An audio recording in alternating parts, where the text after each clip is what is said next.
వాడు అని చెప్పడానికి మాత్రమే మనకు చేతనవుతుంది. చిన్నప్పటి నుంచి ఆయన 17వ సంవత్సరం నుంచి నేను చూస్తున్నటువంటి వ్యక్తిగా నాకు తెలుసు. అప్పటి నుంచి ఇప్పటి వరకు ఏదో ఏదో ఏదో చెయ్యాలి అనేటువంటి తపనతోటి సమాజానికి ఏదో ఉపయోగపడాలి, I want to do something for the society sir అని చెప్పినప్పటి నుంచి ఇప్పటి వరకు నాకు తెలుసు. అప్పటి నుంచి ఇప్పటి వరకు ఎదురు లేకుండా తనంతట తను వేసుకున్నటువంటి బాటలో నడుస్తూ వెళ్ళాడు తప్ప ఎవరి బాటలో నడిచి వెళ్ళలేదు పవన్ కళ్యాణ్. మైండ్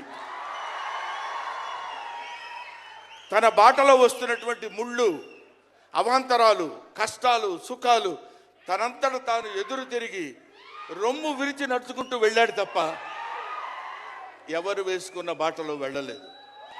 ఆయన వేసుకున్న బాటలో 10 మందిని నడిపిస్తూ వచ్చాడు.